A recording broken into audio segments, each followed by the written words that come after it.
Hey folks, welcome back. I'm Dave with Small Batch Cigar, and today we're taking a look at the HDA Veiled Mutiny.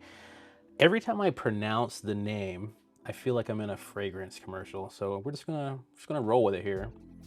Hermanos de Armas. Right? Don't you feel it too? And some of that too is the notes I was receiving I've only ever sensed from fragrances, from both this and Cataclysm. But these are not infused cigars. They're made at Oveja Negra, James Brown's factory in Nicaragua. I'm excited to dive into this one yet again, back to back, day two. All right, so this has an Ecuadorian Maduro wrapper over a Nicaraguan binder and filler, and it only comes in one size, a 6x54 Toro. And take a look at these bands. Clean, traditional, informative, but is it worth it? Let's find out together. And oh yes, soft flame time. Alas, I fired this one up first today. I fired it up third in the rotation yesterday, and it was firing on all cylinders. But today, it is falling a little flat, and I don't think it's the cigar. I'm pretty sure it's my palate. It's just not been woken up for the day. I came out first thing pretty damn excited to fire this one up.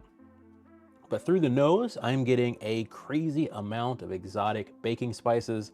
Yes, that is a cop-out. I cannot identify them, but they're reminding me more of Indian spices, more so than the traditional baking spice trio of like nutmeg and cinnamon and maybe a little bit of clove.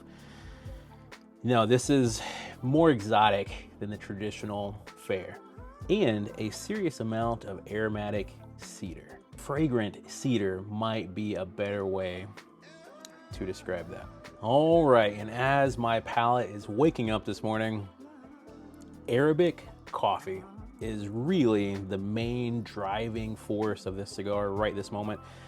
Still some of those fragrant cedar and exotic baking spices riding the very high treble layers, but Arabic coffee is forming that base foundational layer right now. And my nose is definitely singeing right this moment too. Can't tell if it's more red pepper flake or that cinnamon spice, but the nose is bold in this cigar right here. And I'm also just this moment beginning to taste what yesterday was immediate from the jump all the way from start to finish, and that is bergamot. I know, I get patchouli as well from the Cataclysm. I don't get that from any other traditional cigar. I am so curious for the tobaccos they use for the Nicaraguan binder and filler, because I just can't make sense of it. But it's not in a bad way. It's not too heavy-handed, it's not crazy. It is just there, in the background. I think these guys are going to surprise a lot of people. Zach and Andre, they sent us a few emails, and we were checking them out, but I never got a chance to really engage with them until the PCA trade show in New Orleans. And I met them, loved them, great dudes, and I love supporting good people that make great cigars. And out of Oveja Negra, it is, I mean, pretty much a no-brainer. And you know, the main reason I wanted to break this cigar down today is because I was in Mainville, Ohio last weekend, and I was talking with my friend Dave and Noah, and Dave Ember brought up a really good point, that a lot of times when it comes to tasting notes, it's because we don't want to be wrong, which is why we don't necessarily share them all the time.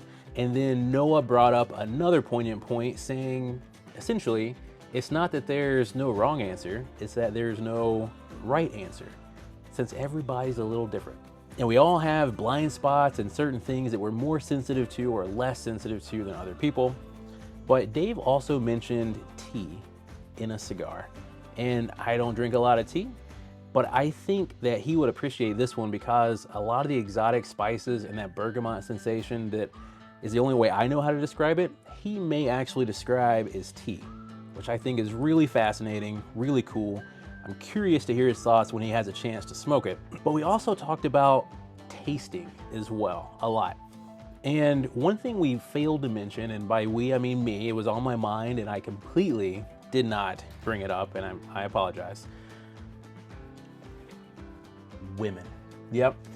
A lot of times men have a hard time sharing tasting notes because we don't want to be wrong, we don't want to be judged, we don't want to open up that door. But guys, if you hand these cigars to the women in your lives, they are not shy. They are going to dive right in. They're going to tell you exactly what they are feeling, sensing, tasting, smelling, all of it, good, bad, or ugly. Just be careful. You might fall in love with one of them, and then you too may have to squeegee your shower afterwards.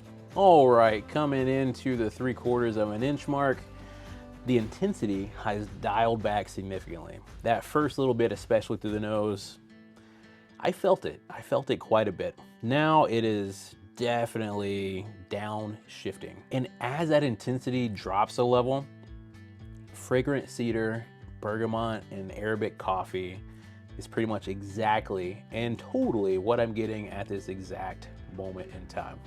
But remember, cigars meet you where you are.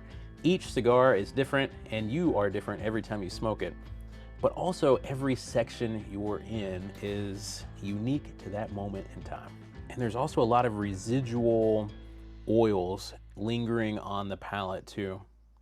Gives it a very creamy texture. Dropping the ash at about 32 minutes in, a milk chocolate layer added itself to the mix in such a delightful way.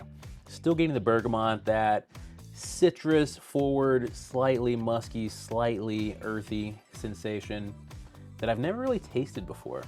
I've smelled it in fragrances and candles and other kinds of stuff, but I've never really tasted it before.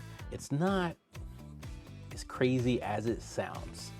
Like everything in the cigar world, it is impressions. It's not like ice cream where chocolate is double dark chocolate fudge, you know? The nose is soft and gentle now, where the first third was, man, yeah. The first third wasn't quite as abusive as something like the Year of the Duque from Dunbarton, but it was definitely noticeably singy. Is that a word? It would singe things, you know? But now, all of the sweetness, there's a breadiness too that reminds me of like pancakes before you put on anything else, just plain old pancakes. Even the creaminess on the palate is very thick and oily, but through the nose, you get almost like a homemade whipped cream tasting note as well. A little bit of sugar, a little bit of vanilla. In a perfect world, I would not tell you if I like it or don't like it. I would just describe to you what I'm experiencing. But I like these. It is so unique. I think I said yesterday in our Facebook group that it's HDA cigars are among the most unique flavors I've tasted this year. And I stand by that with my second one of these in 2 days. Just wow. As the ash begins to build again in this second section here, Arabic coffee, not Arabica coffee beans, but Arabic coffee with, it's a softer, a light roast with like cardamom and stuff added to it. That is taking over right this moment. There's milk chocolate. There's an earthiness that is definitely rising from the second I dropped the ash, and it's just really been building. Bergamot's still there. Every now and then I get this slightest memory of a memory of Clementine orange. Like Rome, it was but a whisper. Clementine, every now and then. I think this is a great cigar for somebody that likes Maduros, but doesn't like them too heavy. If you don't like them too spicy, too peppery, too anything, but you like the sweeter side of the wheelhouse, you like darker profiles, then you might like these. But if you're wanting something from Maduro more like Dunbarton or AJ or Noel Rojas or any of these guys that can do bigger, bolder things, then this one might fall short for you, because I'd say it caps around medium, maybe medium plus. The beginning, absolutely medium plus. Right now, we're definitely settling into a medium territory. It is more nuanced and subtle than I think the wrapper suggests by appearance only. And normally around this time, I would scour the interwebs, try to find for you what other people are saying about this cigar, because I'm just one person and you should never trust one person unless that one person is the Catman. I'm kidding, but seriously, we love you, Phil. We love the Creekside crew. Guys, thank you all so much for spending so much time with me last weekend talking about various things, including vulnerability and tasting. Appreciate y'all.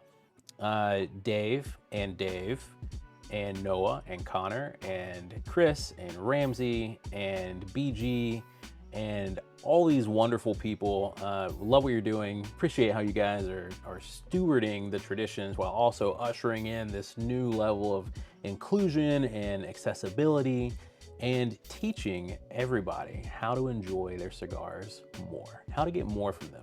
That's it from us today, guys. I hope you have a wonderful Tuesday. I look forward to seeing you very soon. Thank you.